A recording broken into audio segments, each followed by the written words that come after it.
All right, so welcome back to Ruins on a Hill Media, where neglected and forgotten truths are unearthed. And so today's video is entitled The Heart Shield. And this is a metaphor that actually has some pretty strong biblical underpinnings. I'm going to go ahead and share a couple verses right off the top today. And then as I drive, I'll share some thoughts. And so the first one is Psalm 64, verses 2 through 4. It says, "Hide me from the secret plots of the wicked, from the rebellion of the workers of iniquity, who sharpen their tongue like a sword and bend their bows to shoot their arrows. Bitter words, that they may shoot in secret at the blameless. Suddenly they shoot at him and do not fear." And so, in the book of James, we understand just how much damage the human tongue can cause in the world through toxic words and arguing and conflict.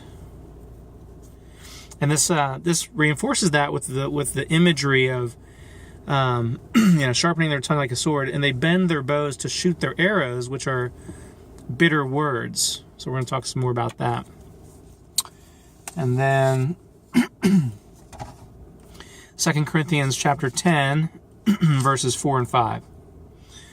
"For the weapons of our warfare are not carnal, but mighty in God for pulling down strongholds, casting down arguments and every high thing that exalts itself against the knowledge of God, bringing every thought into captivity to the obedience of Christ." And so I have an itchy nose today. And a frog in my throat. And so, what are the strongholds? What are the weapons that God provides to those who believe in His Son? What are the weapons that He provides to them? For what? For pulling down strongholds, which I would say to you, and I think this is very well established, strongholds are really strongholds of false belief. Because it goes on to say, in every casting down arguments and every high thing that exalts itself against the knowledge of God. So basically, our hearts and our minds get filled. We've talked in some of my other videos about the believed lies that reside in our subconscious, that we actually follow blindly, sometimes even to our graves, without ever stopping and identifying them and challenging and replacing them with God's help and the help of others. And so, arguments go all the way back to Satan tempting Adam and Eve. He argues with them, and he gets them to argue with God in their own minds. He gets them to question God. Did God really say you shall not eat from this tree, or do these things? And so, he creates an argument in their mind, like, gosh, it's kind of like a teenager, going out on a date, and the parent says, "All right, be home at 11," and then the teenager's out on the date, and they're about 10:30, and he says to his girlfriend, "My dad said something about 11 o'clock. Did he mean be home at 11? Did he mean be home around 11? Or kind of leave wherever we are, maybe sometime around 11? Like, it's kind of like creating these arguments that weren't really there in the first place. Which just goes to show how far we have fallen in our thinking, away from the simplicity of devotion to Christ. I believe that's Colossians 11:3. So there's a simplicity that God intends for us to experience in loving Him and following Him. We're not going to question the nuance of everything that God says. We're not going to question His motives and question, did He really say that? Is He really saying this? Because we want to get away with something. So, the things that rise up inside our minds, the arguments, every high thing that exalts itself against the knowledge of God. These are ideas and perceptions and beliefs that rise up inside of us against God, against God's principles, against His truths, against His morality, against His, the culture of His kingdom. So, God makes it pretty simple, actually. So those are two of the main verses I wanted to share with you today. And also, the third one is Ephesians 6, and I forgot to write down the verses, honestly, but talks about the armor of God. And so, again, this is a way to equip believers to stand against the lies of the evil one. And hold on a second. 2 Corinthians, I thought I wrote down, there's another part of the verse. Oh, I know what it is. So, it's right. Sorry. Getting ahead of being behind. I don't know. Okay, so the armor of God is described. We are to gird our waist with truth. And notice how God's truth is that which that should encircle us like a belt. Everything inside of us should be encompassed by His truth. The breastplate of righteousness, and so righteousness is right living in God's eyes, and it protects our heart, our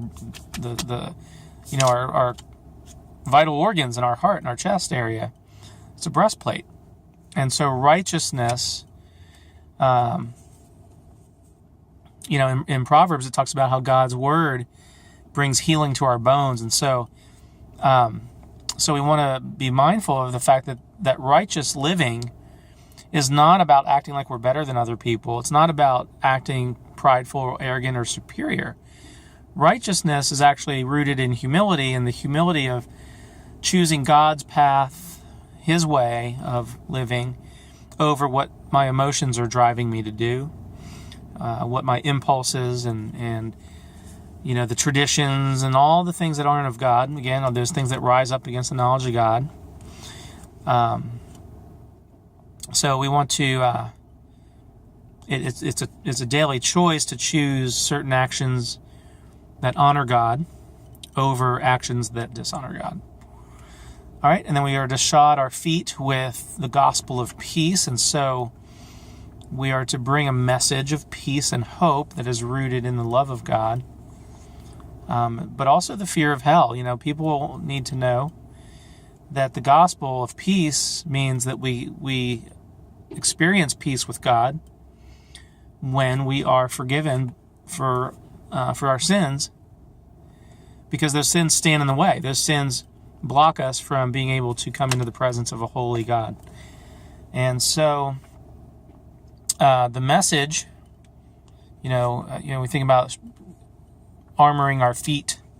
It says to shod our feet with the gospel of peace. That means that everywhere we walk, we are His representative, and and that involves walking in truth and all those things that are of God, things that are of His kingdom. All right, and then the most important one here is the shield of faith. It says, with which to quench the fiery darts of the wicked one. So that takes us back to Psalm 64, talking about the bitter words that are like arrows shot from the mouths of the wicked, So let's explore this for a minute. Just the idea of a shield. And what I would say to you is first of all, you need one. Okay? You need one. You need a shield with which to... Hold on. I hope nobody comes flying around this corner like they sometimes do. Okay. All right. And so, the wicked fire arrows. I mean, this is just day-to-day life. So we'll just say people in general. Especially kids. I mean, they can be really cruel to each other, calling names and just tearing down with words. So, but in adult life as well, we experience word arrows. I had to deal with someone today at work who was rude, a little bit rude. And it wasn't, like some flaming arrow that was going to destroy my life, but it's still a little dart, little verbal dart. And so I consciously used my heart shield skill today as an adult. I would suggest to you that you should not leave home without your shield.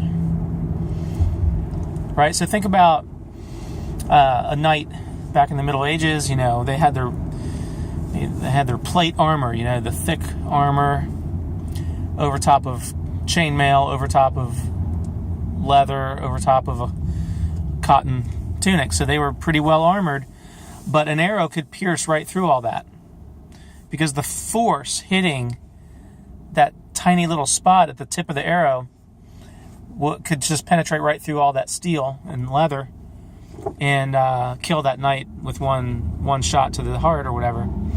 And so a knight would, of course, also use a shield pretty often. I don't know about you. I mean, I simply wouldn't leave the castle without one,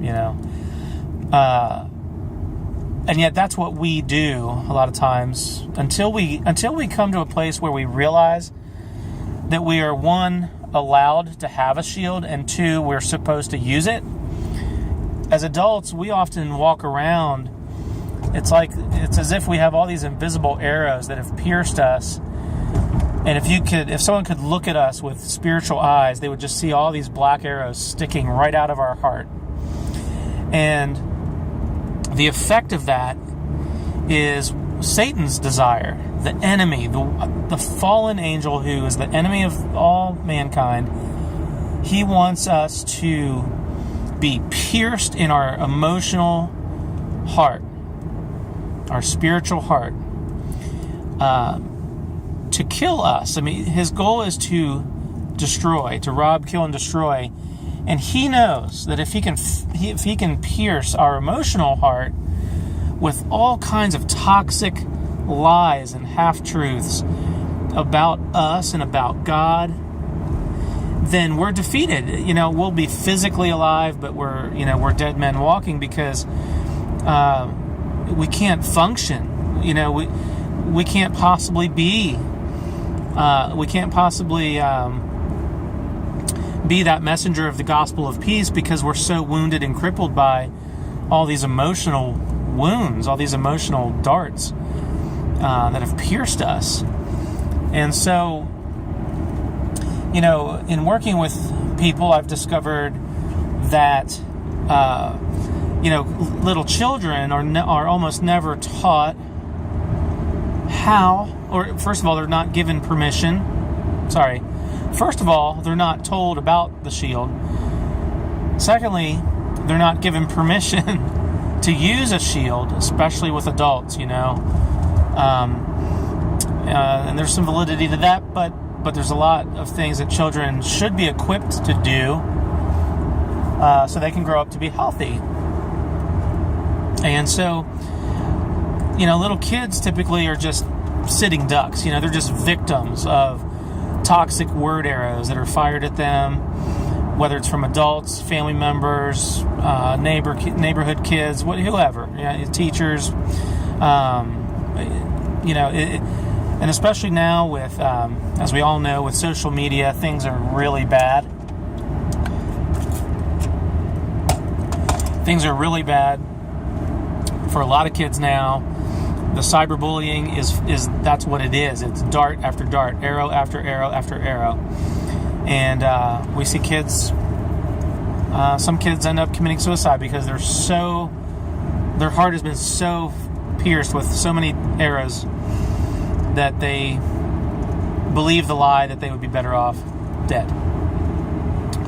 So this is one of the topics that's nearest and dearest to my heart. This metaphor is one that I use now on a daily basis with the kids that I work with in the behavioral school. And so, kids don't know that they're allowed to use a shield. So what that usually means is that they have parents who also were never taught. And even if they read those scriptures and understand, okay, yeah, I got to wear the armor of God, they don't understand what it means. They don't know how to do it. They don't know how to do it. So I'm going to describe that today. And but you have to use your, imagine the knight takes the shield with him, gets into this battle. It's a heated battle. The shield is taking blow after blow, but that's its job, right? And he sees an enemy with a giant two-handed sword coming at him. What are the chances that he's going to drop his shield? Right? 0. Chances are 0. He's going to let the shield take the brunt of that.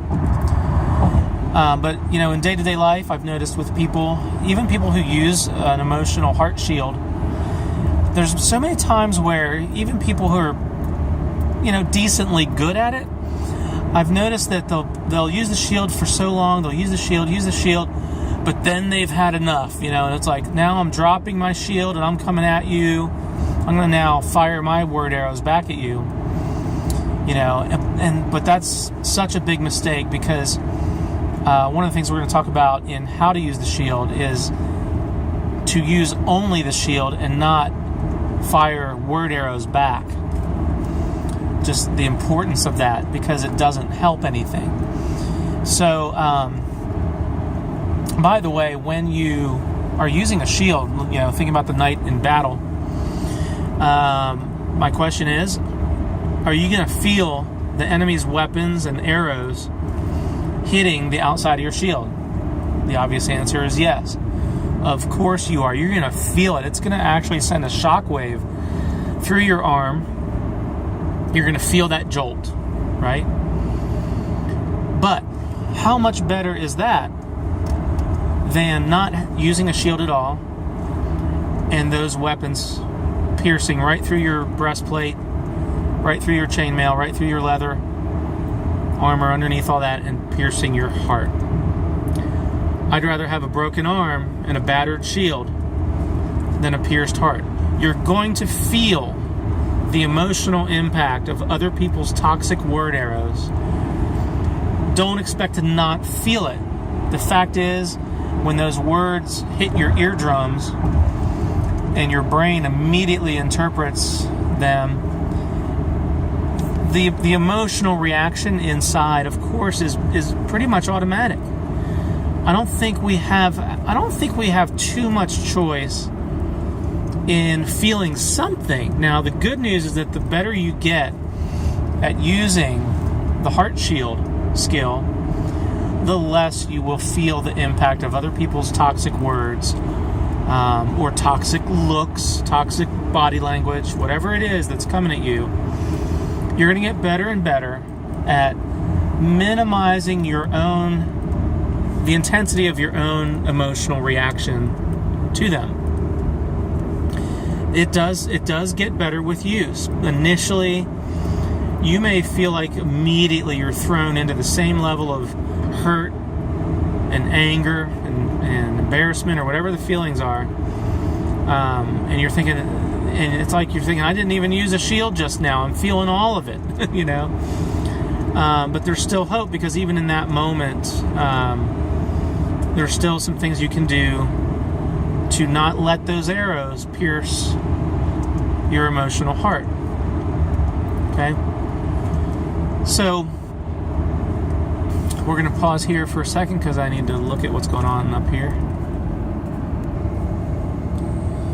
Now, one of the other important things to understand is that when arrows hit your shield, you're supposed to leave them there.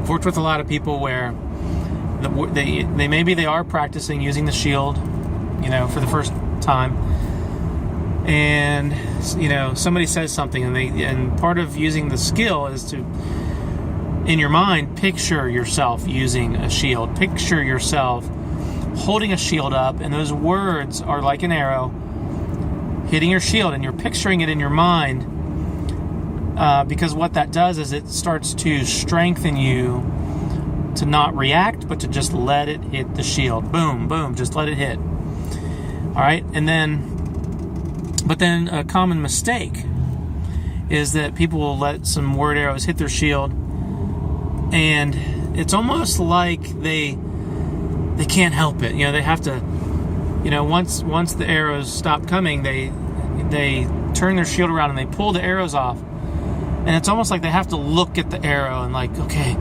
it's like it's almost like a little note is attached to the arrow, and that's the toxic words that the other person fired at them. Sorry, I'm saying a lot.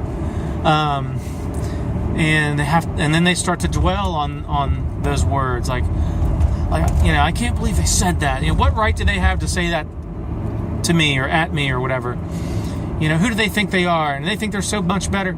So it's almost like they might as well have just let the arrow, hit them full in the chest the first time, because what they're actually doing is they let it hit the shield, but they pull the arrow off, and now it's almost like, this is going to sound a little morbid, but it's kind of part of the metaphor. It's almost like they're stabbing themselves in the heart with the word arrows now. Maybe initially they did good. They blocked them. They just kind of took a deep breath and ignored those words pretty much, and but now they're paying attention. Now it's like they can't not pay attention to them and really dwell on them. So that's a big mistake. When you use the shield, you have to let stuff hit the shield and just stay stuck on the outside of the shield and just leave them there, or let them fall to the ground and don't pick them up, right? So I've noticed that quite a bit with folks over the years. The other thing that happens is, and this is people who've never learned to use a shield. So when people have made fun of you, say they've bullied you in your childhood, and so your emotional heart gets pierced with these word arrows, and now you have these emotional wounds, because you feel like, now you feel worthless or less than, or what, you feel some shame and some inferiority and all this stuff.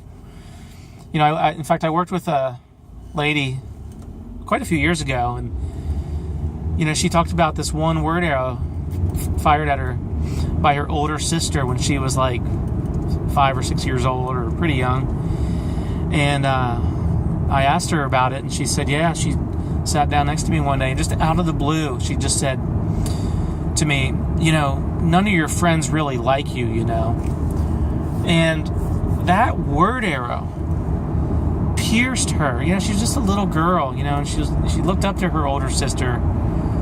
And, if I remember correctly, part of the emotional impact of that word arrow was how shocking it was and how unexpected it was.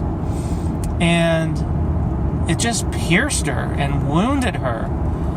And that actually had ripple effects until years later as an adult, when I started working with her. The feelings of depression and sadness that came from that, and that then created these ripple effects. And the ripple effects of that are that when we're pierced with arrows and we're not taught to use a shield, it's almost like on a subconscious level, it's almost like when we take the arrows off of the shield and we start stabbing ourselves. That's really kind of what we do. We take in this toxic message. It's really a lie. It's not based in truth. Because, again, we have to remember our worth is established by God in the beginning, and no human being can take that away from us.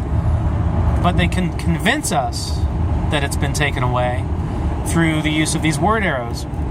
And so it's almost like we then secretly, kind of in the privacy of our own heart and mind, we now take those arrows out of some secret box in our heart.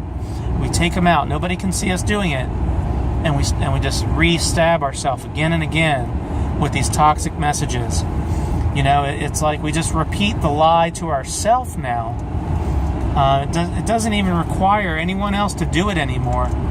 We've gotten to a point, because of no one teaching us how to use a shield, we've gotten to a point where now we're just stabbing ourselves again and again and again with these toxic messages, and we believe them. And the reason we believe them is because when we were little and young, in childhood, we didn't have the ego strength or the spiritual strength to stand up to the people firing the word arrows. We didn't have the maturity or the knowledge, or like I said, even permission to not absorb, I guess, or to not be pierced by those word arrows. So it only makes sense that a vulnerable child who is pierced by these lies about themselves and about their worth are just going to repeat them again. And that's what we call the broken record, repeating these toxic messages in our own minds again and again and again, sometimes for a lifetime. And so one of the things we can begin to do as an adult is identify these toxic lies that we've come to believe. First, identify them, and you might need to work with a therapist or someone who can really help you with that. Or you might be able to do some of it on your own, just as you think back and really kind of analyze yourself and really think about what are the private little word arrows that I fire at myself. Each one of those has a source, and sometimes they change over time a little bit, but you might be able to identify them yourself. So you identify them and you begin to challenge them, and you do it prayerfully, and you use God's word and His life-giving truth to challenge these old believed lies. The truth isn't going to feel true initially, because the lies are what feels true for so long that God's truth is going to feel fake, at least initially. But you keep inviting God to minister His truth to you in different ways, and you do it yourself, consciously, prayerfully, and it takes time. But then you also have to replace them with something that is true. So you identify, you challenge them, but then you have to replace them with God's truths and how He really sees you and how He really feels about you. And so, when you catch yourself, stabbing yourself, so to speak, with old lies, then it's hard to stop doing that. But hopefully you'll be motivated to start stopping. You know what I mean? So, I'm going to pause there again. So give me a second. Okay, so I'm back. Out in my little workshop. And so I had a neighbor who was shooting a gun a few minutes ago. If that starts up again, I'll hit pause. All right, so we're talking about the heart shield and just how important it is. Let's think about how important it is to just being a mentally and emotionally healthy person. If we don't know how to use a shield with which to protect our emotional heart from, as we've said many times already, the verbal attacks of other people, then we do end up being a victim of other people's words and put downs. And in being a victim, then we can learn to be helpless. We can pretty quickly come to believe that we are just that's all we are, is a punching bag for other people, a target for other people, and we begin to believe that we deserve it. We begin to believe that because I'm not as good as others, I deserve to be treated this way. And yes, I'm going to be fighting bugs. So without a shield, and without the skill of using a shield, we're going to become emotionally, mentally, and spiritually sick and dysfunctional. We're not going to be able to function at the level that we would like, and we're not going to be able to participate with God in our own growth process because we're going to be stuck in shame. We're going to be stuck in these lies that we've come to believe and that with which we continue to pierce our own heart as I was talking about a few minutes ago. And so, how do you use the shield? Okay. Well, to use it, maybe you're an adult and you're just now, even through this video, just now learning about this skill. And everything inside you might be saying, you don't deserve to, you're not good enough. You're not worth it. So you're going to be fighting against some pretty negative beliefs and some old negative momentum in your life just to begin to start using the shield. But you kind of need to do it anyway. But, day by day, little by little, please be patient with yourself. Try not to fire too many word arrows at yourself if and when you forget to use the shield, if and when you fail to use it properly or completely. Because God, His grace is sufficient. So we tend to be a lot harder on ourselves as believers in Christ than God Himself. He's full of grace and compassion towards us. And so we need to remember that and cling to that truth. And so the first thing that you have to do is really create some emotional space. When word arrows are coming at you, again, it could also be through tone of voice, a look on someone's face, body language. It can be a lot of those kinds of things. But when you recognize that this toxic message is coming right at your heart, you've got to create a little bit of emotional space, even if you're caught unaware and if you're caught by surprise. Initially, like I said, you're going to feel something. You may feel just a lot of hurt and anger like you normally would, even though you're trying to use the skill. You're still going to feel all this stuff. But the classic take some deep breaths really is part of this. It is. It really is, because the fact is your nervous system is reacting to a perceived threat. And we've talked about this in some other videos a little bit here and there. The fight, flight, or freeze reaction of your nervous system happens automatically and very, very lightning fast. And so, but you still need to don't say anything. Take some deep breaths.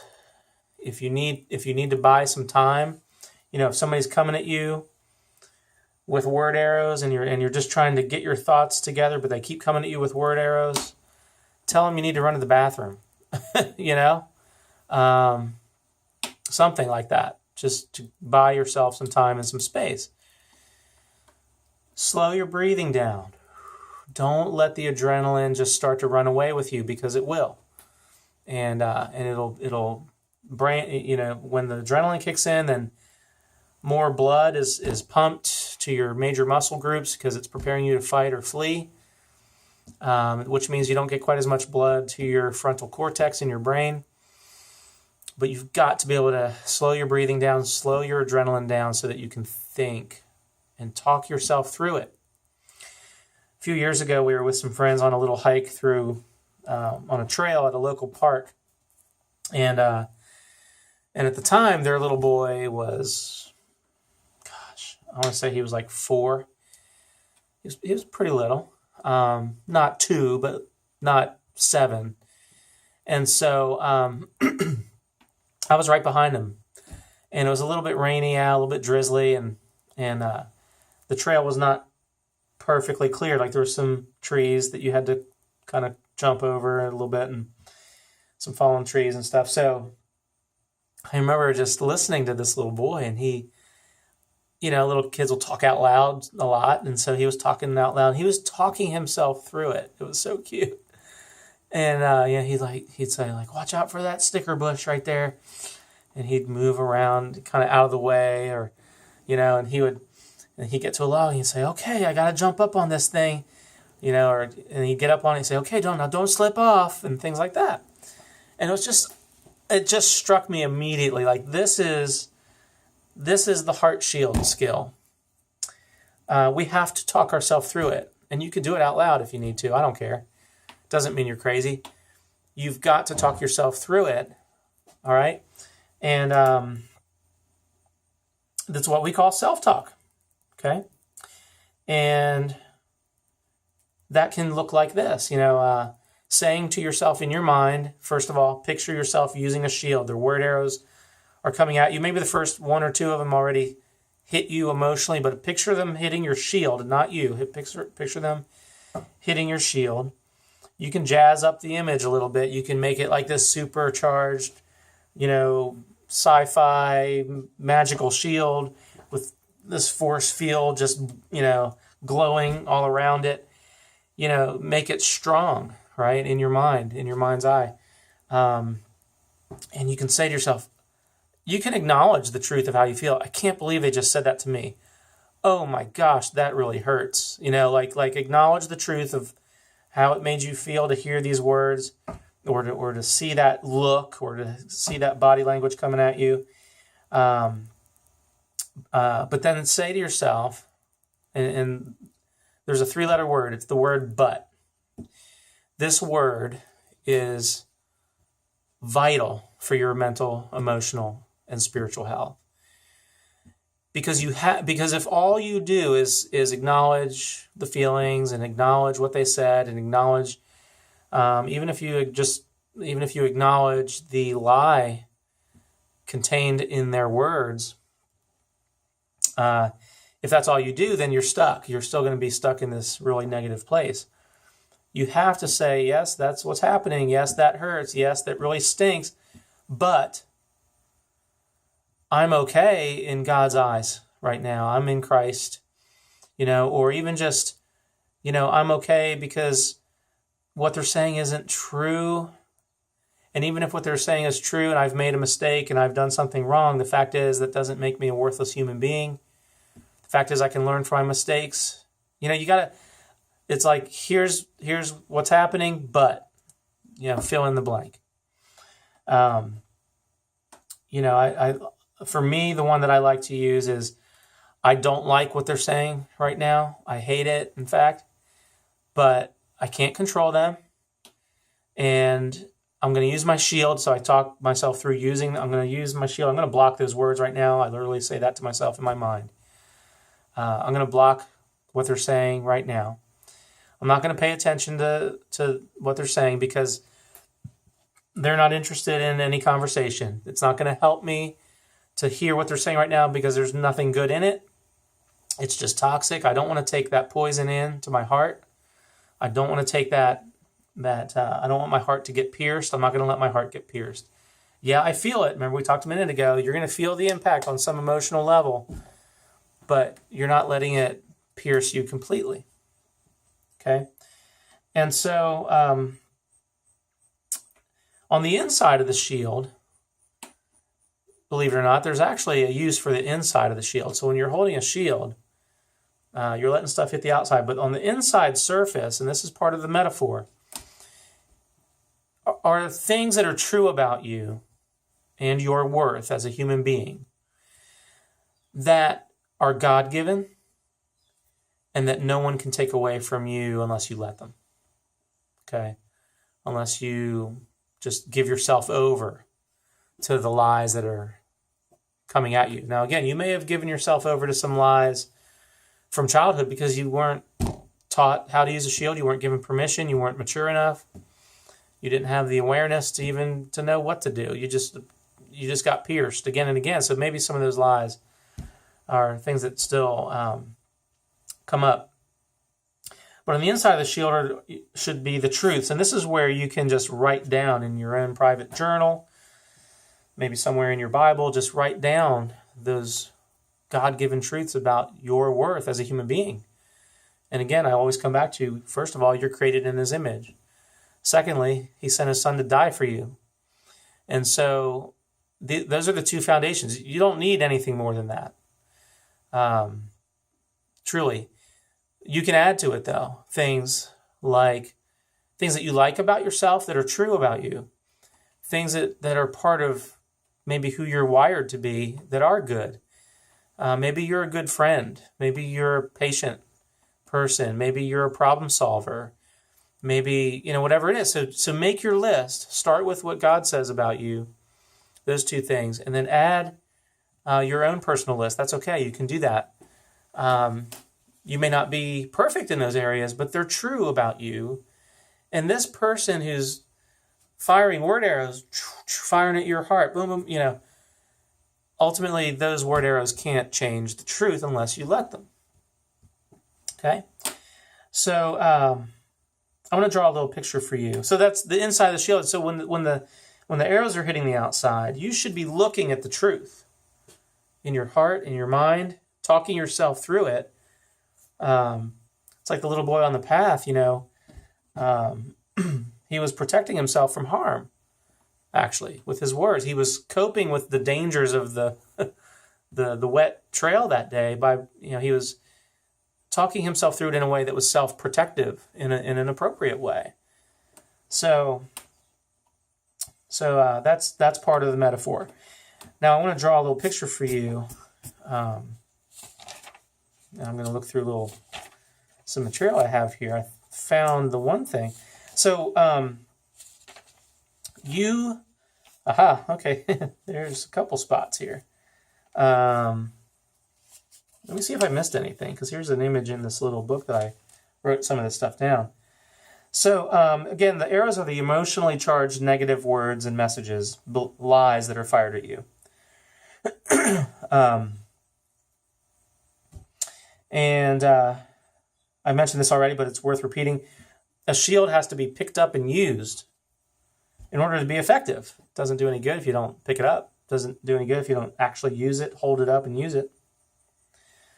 Third point here, we can't prevent others from shooting arrows at us, can we? Some of us think we should be able to. In fact, most people think they should be able to stop other people from saying certain things, even from thinking certain things. We think we have the power to keep others from doing these things, but we don't.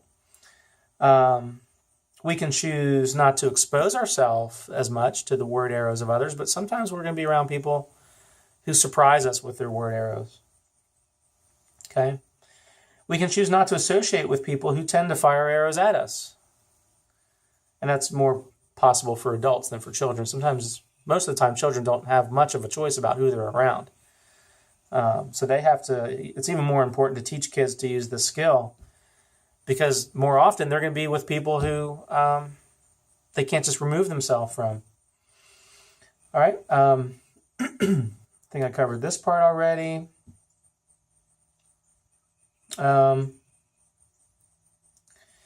So, okay, another aspect of this then is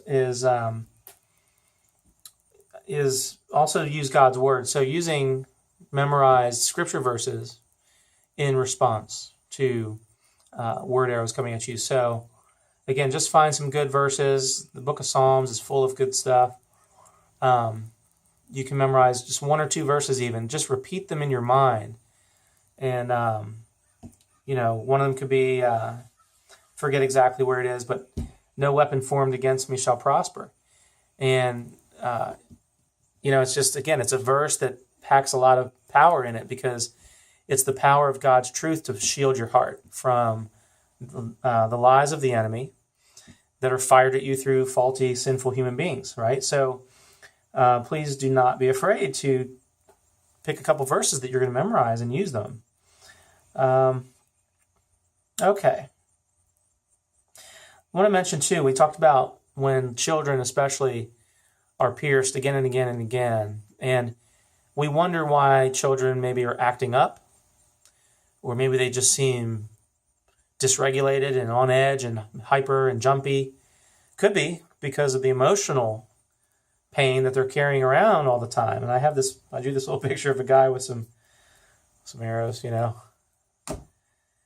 And here's what I put. These are the symptoms of someone who's been pierced with many arrows. These are just some of the symptoms. They have trouble thinking clearly. They have trouble concentrating. They have trouble making decisions. Why? Because their emotional heart has been so pierced again and again and again that the emotional pain interferes with their mind, interferes with their thinking. Again, they'd be indecisive. They tend to become people who are bitter. Even children can become bitter and hold grudges, just very caustic and venomous with their words. They have trouble with intimacy, which requires trust. So you can imagine that they're going to have trouble with intimacy if they've been pierced with so many arrows for lack of knowing how to use a shield. They tend to get kind of exhausted. They may not realize that they're exhausted, but they get emotionally and spiritually and even physically exhausted. They can experience depression. They can become hopeless, feeling hopeless. And who wouldn't? You get pierced with arrow after arrow, you're going to feel knocked down. And if you are waiting for other people to change before you can feel better, then of course you're going to feel hopeless. The point of using a shield is it's something you can do to help yourself in God's strength, because you can't control and change other people, and you don't have to wait for other people to stop firing arrows in order for you to actually find some healing and start to grow as a person again. You don't have to be stuck where you're at emotionally just because other people won't stop. But again, you have to put your focus on the truth, and the truth of God's love, and the truth of Jesus dying on the cross for you, and the truth of, all the things in his word that build you up. You can do that even while using the shield every day. Okay. All right. These people tend to live in reaction to others all the time, of course. And with that, hand in hand with that, is they tend to blame, and they have trouble taking responsibility for themselves because they're at fault. And in a sense, of course, they are, because people are being mean and firing arrows at you. But these are folks who have trouble with choosing healthy responses because they feel like they have to react to every word arrow that comes at them and hits them, which means they're constantly firing back, boom, fire back, boom, fire back, boom, fire back. And then they get to a place where they're doing it preemptively now. They're going to fire at other people before that other person can fire at them. And it becomes this vicious cycle and this pattern that people don't even realize they're in, and they don't see any way out. And they kind of become loyal to it. It kind of becomes part of their identity, becomes a habit, becomes part of their lifestyle. Firing arrows, I'm gonna fire back at you. That's how they are, is what they would say. This is who I am. You shoot at me, I'm shooting at you. It's not healthy. It's not going to lead to any kind of healing. And it's certainly not going to allow God into the picture. Of course, it's also, these are people who operate out of a lot of fear, a lot of fear and anxiety.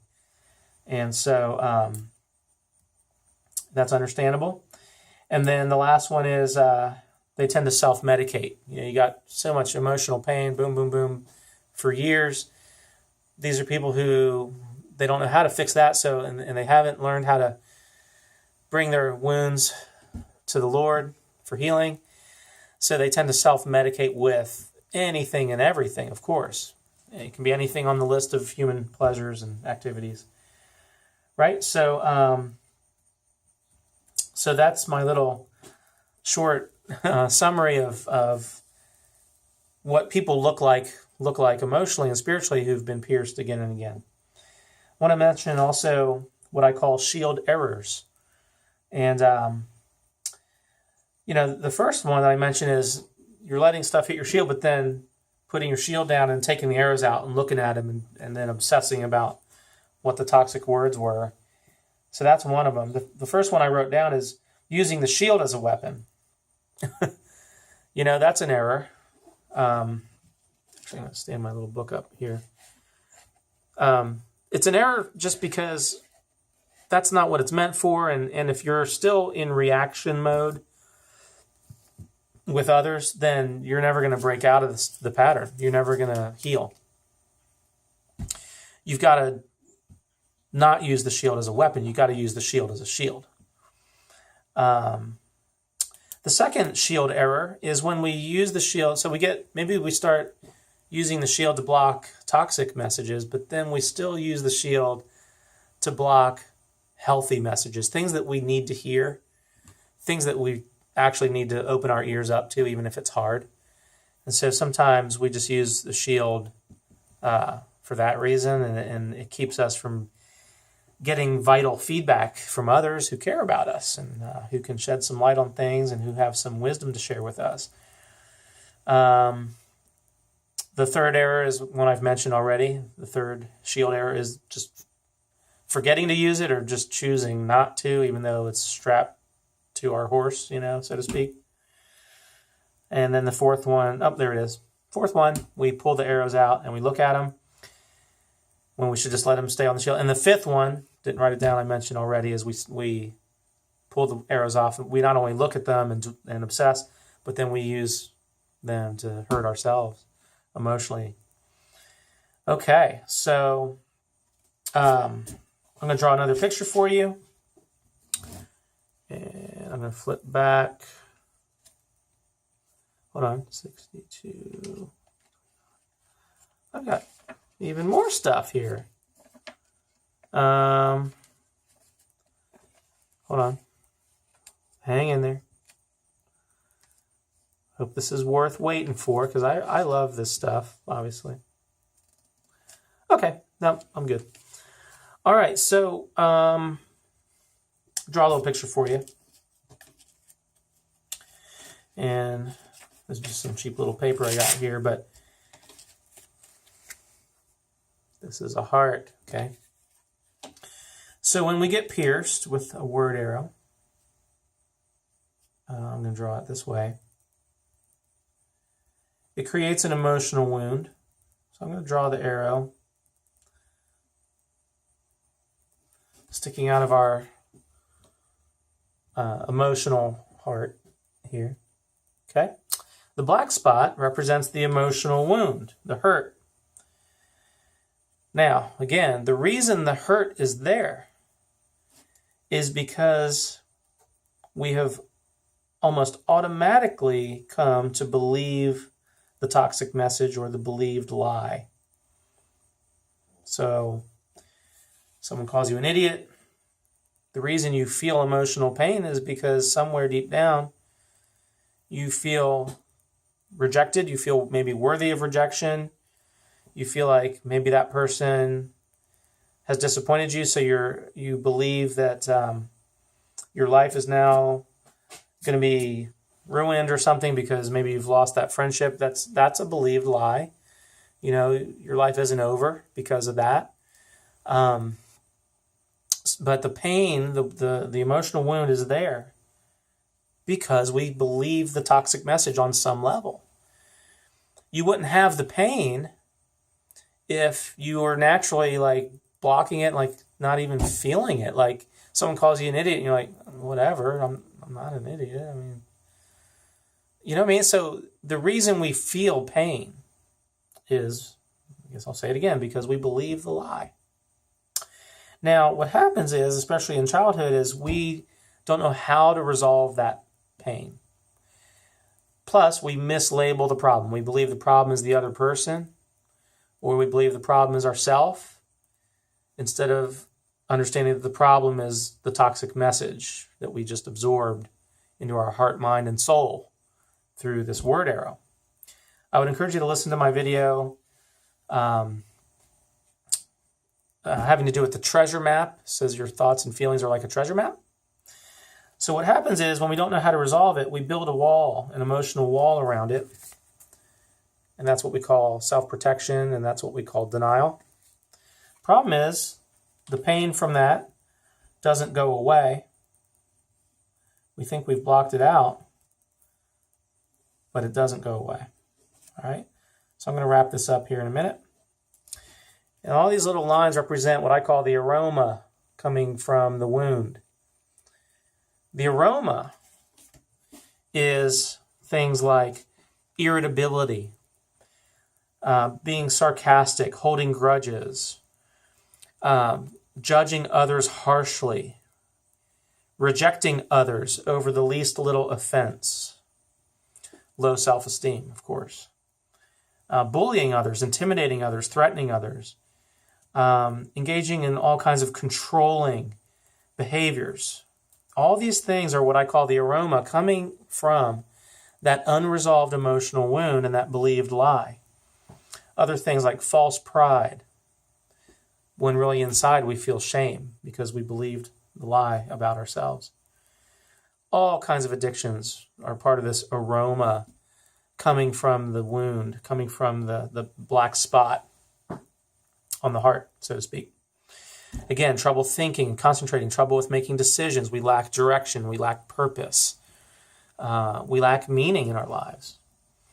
Of course, anxiety and worry, being on edge, being kind of jittery, jumpy, what we call hyper sometimes. Being a perfectionist sometimes comes out of that because we're trying to compensate for the believed lie. So we do it by trying to be perfect. And just all kinds of compulsive behaviors, irrational behaviors. It's all aroma coming from the wound. And so in order to heal, we have to start using a shield, and we have to start challenging the believed lies, letting God replace those believed lies with his life-giving truth. And little by little, day by day, we begin to heal because now we're able to keep using our shield. Use it every time a word arrow comes at you. And while you're doing that, you're getting help, taking those arrows out, looking at them, acknowledging them, throwing them in the garbage can, but continuing to heal through truth, through God's truth. Jesus said, know the truth, and the truth will set you free. It will. It'll take some time, but it will. Okay? So I think we're good. This has been almost an hour video, so I hope it's been worthwhile for you. This is one of the most important things that I can share with you, and I'm glad to have done it. So again, subscribe, leave your comments, questions, and I'll do everything I can to get back with you, and we'll go from there. God bless.